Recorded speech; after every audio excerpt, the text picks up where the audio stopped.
haven't thought about how to frame myself in just a general way in a long time. Scott, you're making me think. Hell yeah, this is what I do. um, I would say, like, I am a person who scrap all this, man. Let's get into the questions. Hi, I'm Josh Gottlieb. Nice to meet you. Perfect. um, I was a lot more into like metal probably, or like new metal and hard rock. Like I think the first time I would have listened to something that was considered punk would have been maybe like grade 6. Like we were listening to like Smash and Dookie, like listening to those albums, but we were also listening to like Evil Empire and like I'm trying to think of what else was like big. Nirvana. Like I forget which Nirvana album was out, but it was kind of all that, like, mid 90s music. So the local punk scene, my friend Justin Isaac, who we've been friends since we were 10, knowing each other longer, and his brother Joel played in a band called Ruckus. Um, so we used to go see Ruckus play. I would have been about 14, I think, and I remember seeing them play outside of the Ray Twinney complex at some show there. And Joel's girlfriend at the time was coaching the opposite softball team from the one that I was coaching that my brother played on. And after the game, she said, "We're going to go see Joel's band play at Sharpshooters. Do you want to go?" And I was like, "Yeah, okay, yeah, I'll go. I'll go do that." And so I went to what was called a junior jam at Sharpshooters at the corner of Yonge and Millard in Newmarket. And I saw Ruckus, who played. Uh, they might have even been called the Cryptic at the time, but either way, there was also Shag, The Relics, Psych, Model Citizen, Excretion. I can't remember who else, but that's enough bands. And what was really cool is like all the bands were kind of different. So like Ruckus was pop punk, Excretion was a little bit more just kind of what you would think of as like straight up punk rock. Model Citizen was kind of skate punk, but then you had Shag who were like rap rock, and the Relics were kind of more psychedelic rock, and like Psych was just a pop rock band.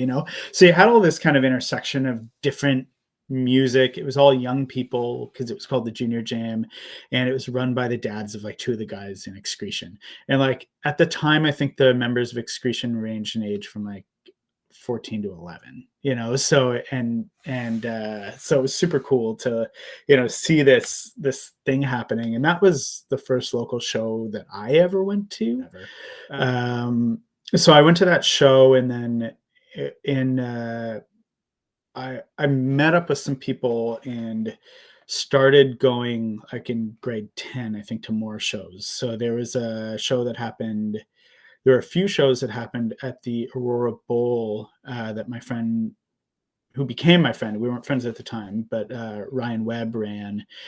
And I remember, like, I went to two of the three Aurora Bowl shows. Venues didn't last long in those days.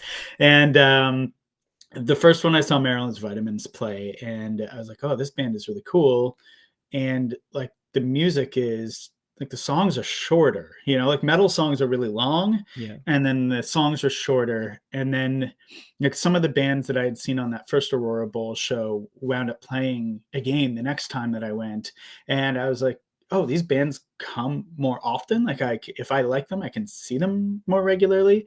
So I remember that being a thing. And I started going to local shows, and there was a show at the Aurora Lions Hall that was the second Heat Scores show, maybe. So I went to that, and I think we were already promoting the first Punks Against Racism by that point in time, Okay.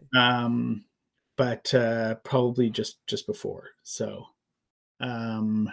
yeah, and like we were also starting to get into punk a little bit more at school. Like Justin was really into kind of, I feel like he was getting into stuff a little bit before I was because of his brother. So I remember him showing me like Goldfinger, and eventually we found Operation Ivy, and we're like, oh, this blows Goldfinger out of the water. And they both have their place, but I remember that being a thing. And my friend John Harris gave me a cassette tape, and date gave me a cassette tape, and the first half was like "And Out Come the Wolves" by Rancid, and the second half was like "Energy" from Operation Ivy, and then the other side of the tape was like half of it was "Less Talk More Rock" by Propagandhi, and "Give Me Convenience" or "Give Me Death" by the Dead Kennedys. So it was like a really interesting mix of kind of Yeah, like super eclectic. of sounds, yeah.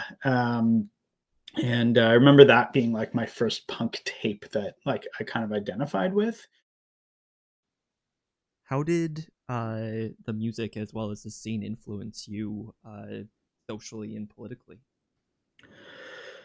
Um, I mean, socially, I think, mm, like that became, my friend group all kind of stemmed out of shows eventually. So, um, early on, like my friends, your high school friends are kind of your high school friends, and I was just like the guy who did shows, and but then you start to meet, as I was coming at it from a promoter perspective, so I was meeting a ton of bands and becoming friendly with those bands. And by the end of high school, like most of my friend group were from the punk scene, not from like school or something like that, right?